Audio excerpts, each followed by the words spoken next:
But I think that in economics, and in particularly in business economics or business studies more broadly, Schumpeter plays a particularly important role in terms of having highlighted the dynamics of an economy or of a society in terms of renewal of persons, renewal of firms, and renewal also of technologies.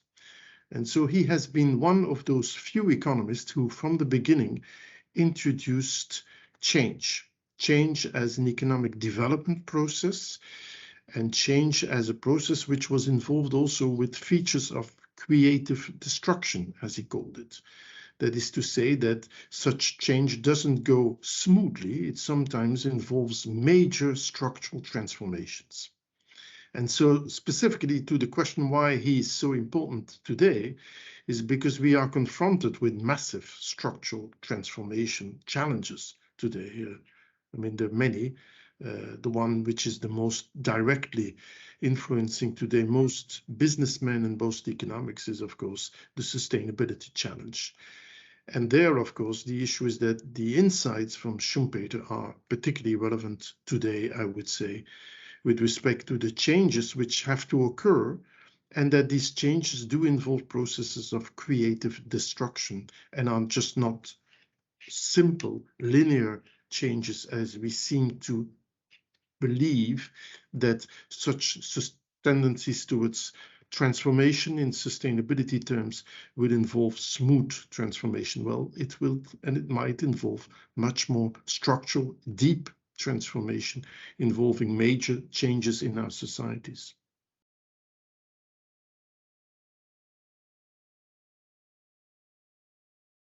Well, this is, of course, the major issue which Schumpeter always highlighted, which is very much identified with innovation and with change in that sense.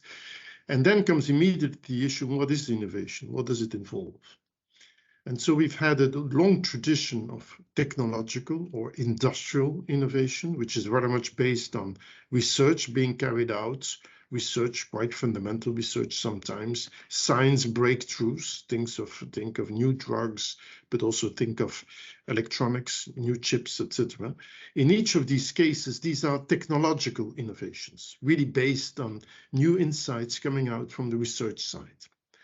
But there's also innovation, as we can observe very much since the digital revolution is there, which are primarily behavioral innovations or primarily organizational innovations.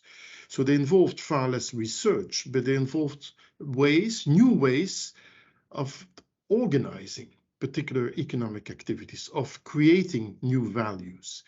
And there you can see that the innovation is a much more complex social process involving really entrepreneurship in the real sense of the word.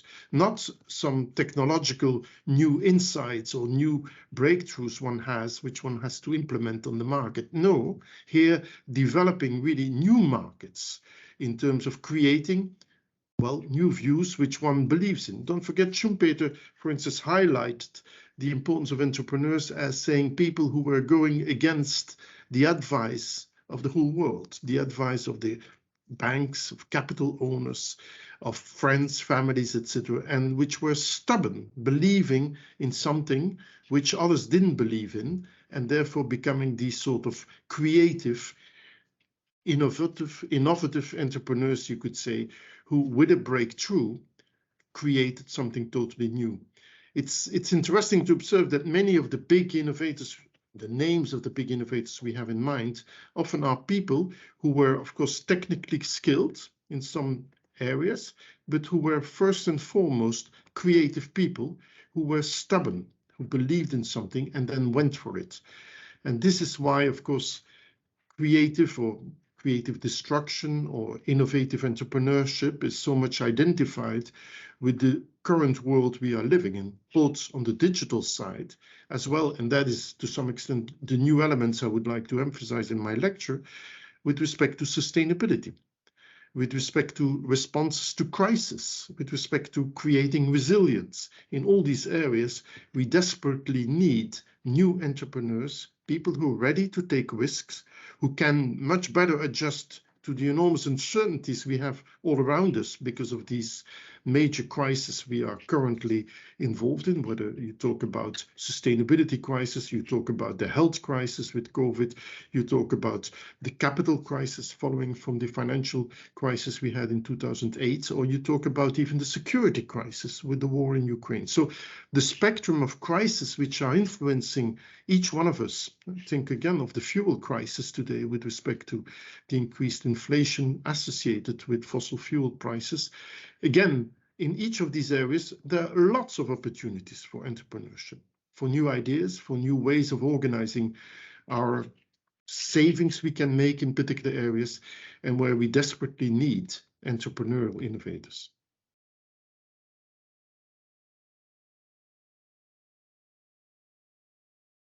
Well, I would say that these set of polycrises, as sometimes they're called, or cascading crises, etc., push you in directions of either conservatism, in the direction of letting everything go and trying to keep or to sort of hang on to securities and to certainties, whereas on the other hand, it provides opportunities. And I know this is maybe cynical to mention this in these terms, that the crisis provide these kind of opportunities. But if you look at it from the perspective of new dynamics, new possibilities, then surely the current set of crises provide a whole set of new opportunities for creating value in new areas, not necessarily actually financial or economic value, but also social value. So it's the full spectrum of changes, of behavioral changes, which are needed desperately in order to respond to both the climate crisis as well as to the security crisis, which provide lots of opportunities. So to the youngsters, and they don't have to be youngsters, by the way, they can also be senior entrepreneurs, you could say entrepreneurial killers who continue to invent, to innovate, to come up with new ideas. I would say go for it. The challenges today are basically the ones who will make us realize these changes, these transformations we're currently confronted with. It are, unfortunately, and this is the ultimate paradox, of course, of also the insights from Schumpeter, it are not the main existing large companies, the large incumbents in society, which will be the main firms who will carry us through this transformation.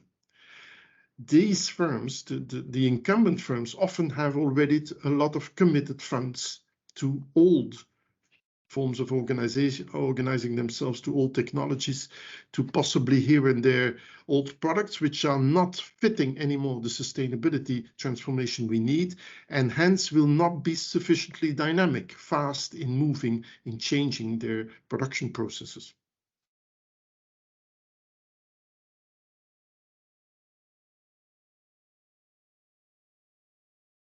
Well, I think this is a very good point. We have seemed to have focused on incentives for innovation, for research. We've often had the focus that then, of course, the large incumbent firms were very also interested in these subsidies for research, for instance, etc., for tax credits in various forms. We've had venture capitalists who are very interested also in funding new research activities, new innovators, etc.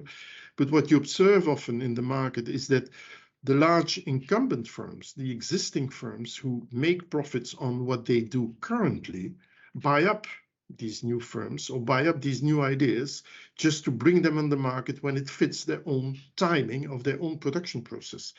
And I think this is where new entrepreneurs and new ideas brokers or new innovators really play a crucial role. First, they challenge, of course, the existing incumbent firms in particular sectors with new ideas coming out from totally different directions. And secondly, they provide opportunities for the large firms to change themselves, to internally change themselves.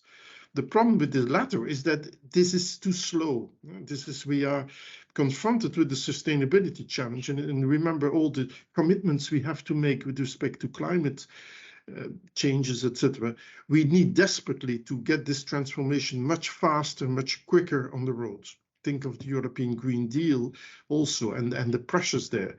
Now there, small, medium-sized enterprises play absolutely a crucial role, because they should become the innovative engine, so to say, of the transformation. And I think this is really where I would like to enter into some examples in my lecture of how firms can do this, whether it's in agriculture, and the whole issue about nitrogen emissions and the impact on biodiversity, whether it's in building, whether it is in various other saving in energy solutions in various areas.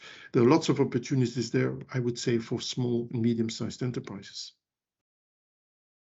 Professor Soete, thank you so much. Very much looking forward to hearing your lecture in Prague on the 28th of November. Thank you. So do I.